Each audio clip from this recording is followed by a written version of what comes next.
Musicality.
Alright, here guys, I'm going to show you how to do a premium gauge swap for 2013 Mustang.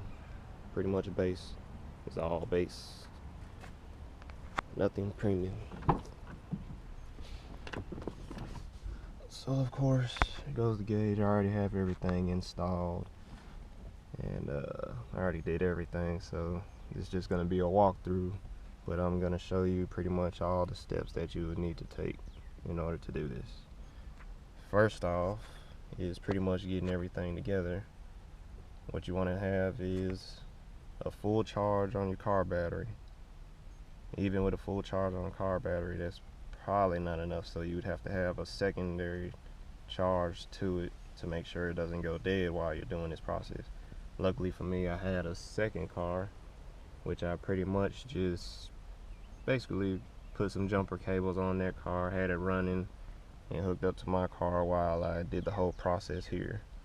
And that's basically what I did. So that's the first step that you need to do. And there's a couple other things that you'll need before you even want to start the installation. First off, you will need one of these, a M327. This is Bluetooth enabled. It's pretty much an M327 mini that I got from eBay for like $20. It was real cheap. I got this a long time ago, and I mean, that's all you pretty much need. You don't need no special tools or nothing like that. It's crazy. I had to do a lot of research just to find this out. But this is basically what you need.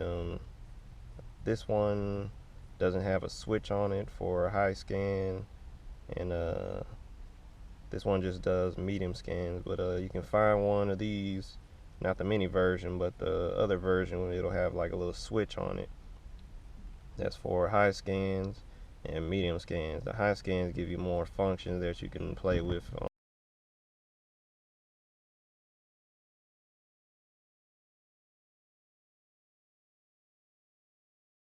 on your car, and pretty much you can do anything just by using these. So that was pretty cool. So, and then another thing you will need is a laptop, of course. Make sure it has full battery charge, or else you're gonna be screwed. So yeah, make sure you get all that in order. And then let's see, what else do you need? Oh yeah, the software. The software that I'm gonna be using is ForeScan. It's that right there is what I'm using. Basically, you'll have to go online to their website. I'm gonna give the links and everything. First, you'll have to sign up for their forum, and it'll take a minute for them to actually activate your account. Once your account is activated, you can go on there and you can download the Windows version and load it onto your laptop. And then in order to do the whole key programming for the instrument cluster, you'll have to get an extended license key from them. So that's why I said you'll have to pretty much create an account with them in order to get access to that extended key. There's a link that you'll have to hit, and it'll take you to there, and it'll generate a key for you, and then it'll download it to your laptop. And then all you have to do is just open up the program and go down to where it says about this program, then load key. And another thing, when you're using this program, always use it in that administrator mode. Don't use it in a regular mode or a guest mode. It has to be administrative or it's not going to work. Okay. Alright, so now I got all that out the way. I'm just going to give you a rundown and show you pretty much exactly what I did. So, get started. I'll close the door. And I'm going to take my device. I'm going to put it in the port, OBD2 port. I got my key. I want to program, I already programmed them, but I'm going to show you what I did. And gonna put it to on, but not to where it starts the car. And then my laptop is Bluetooth enabled, so I'm able to connect it through Bluetooth. And well, as you can see, I pretty much got everything on here already. Oh yeah, another note. And I got this gauge cluster pretty much. I got it off of eBay for $89 total. Yeah, nice little steal. I mean, it didn't come in the best, condition. It was really rough. The screen, all this little plastic stuff, the clear glass was really messed up. And I fixed that just by, going to AutoZone and picking up some headlight clear, some headlight remove, restore stuff. So basically that's what I did. So I cleaned it up, and it looks brand new. So that was really nice. And another thing, when I got that from eBay, they also sent me this. They got the VIN number from the car that it came from and everything. So I didn't have to do any research on getting the VIN or nothing. So you'll need to get a VIN number from a car that actually has the gauge cluster that you want in order to get the AsBuilt data for the cluster. And fortunately for me, I actually didn't need any AsBuilt data. Like as soon as I did this process, everything was pretty much already on there. I didn't have to change any AsBuilt, none of that. I'm guessing because the gauge cluster came from another 3.7 liter Mustang, so I'm guessing that's the reason why. And this was a 2014 and I got a 2013, so I'm guessing that's why everything worked how it worked. But yeah, now I got everything plugged up. I'm finna show you and load up the program. I'm in administration mode, and you're gonna go on here. Once your Bluetooth is pretty much connected to the computer, gonna click on the connect button, and it's going to search. And see, it's pulling everything up. It's gonna ask you if you found a profile. You can rename it if you want to. I'm just gonna hit yes, that's what it is. And it's gonna find all of your different modules: the PCM, ABS, the restraint control, the power steering, the instrument cluster, which is the main thing that I'm worried about. And if you have the high scan one, it'll tell you to flip on the high scan, and it'll give you even more modules that it found. So basically that's what this program does. And then I mean, you can go through everything. You can read codes, you can read PID data, you can do vehicle tests, and then it has the service functions and the configuration and programming. But the first thing you want to do is go to this wrench right here. That is the service functions. And on here, you will find under IPC, which is the instrument cluster, you'll see Pat's programming. You're going to click on that, and then you're going to go down here to the play button and run. And then it's going to give you instructions. It's going to tell you everything you need. 2 keys at least, and it's going to erase keys, and you hit OK. Then it's going to run, and it's going to tell you the number of keys you have, and spare key programming is enabled. And here's the list of operations you can do.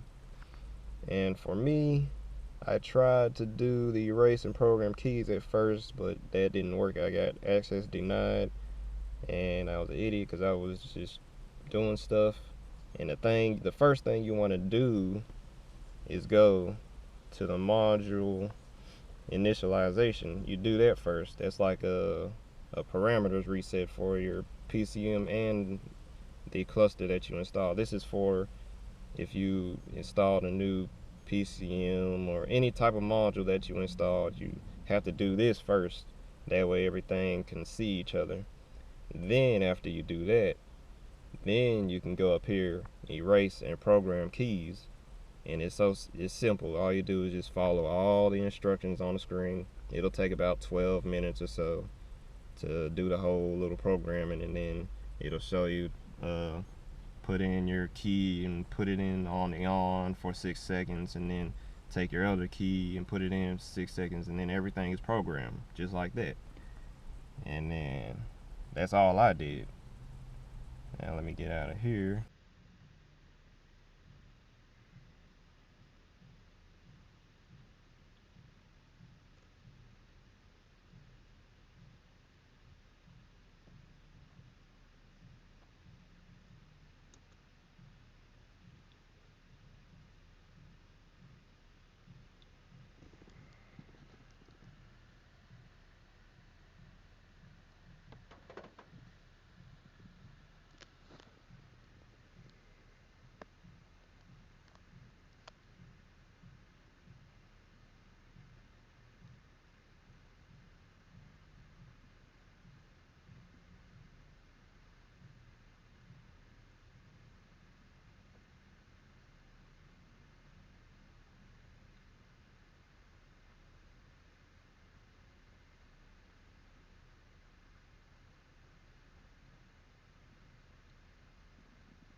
Now how you do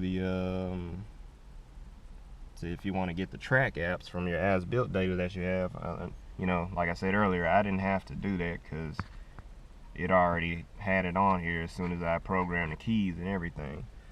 But if yours doesn't, you'll have to do the AsBuilt data. So what you do is go right up under your service function to right here where it's configuration and programming. Now on here is where you'll see IPC again and the module configuration AsBuilt data. This is where you put that information in. Then you just run that, and it's going to tell you changing this will not be safe and all that if you don't know what you're doing, and hit OK. And well, yeah, see, that's one of the things, like I told you, where you have to have a certain battery load and all that. I didn't hook it up to anything, so it's not gonna let me in it, but I'll get a picture of it and show you what it looks like. But it's basically the same thing as any AsBuilt. The data on there, I'll show you a picture of it, and pretty much you just fill that in and confirm it, you write it, and basically that's it. So if you have any other questions or anything like that, you can feel free to ask me about it, or if you need help or something, I don't mind helping. This is my first time doing it. I was just I like to do things on my own, and this was one of the ways. Unfortunately, there's no way to change the mileage on here by myself. I'll have to send it into a shop or something. Luckily, there's a shop down here that's close by that I can go to do that, so I'm not too worried about that part. But once again, that's all you have to do, and that's basically it. Thank you guys. Peace.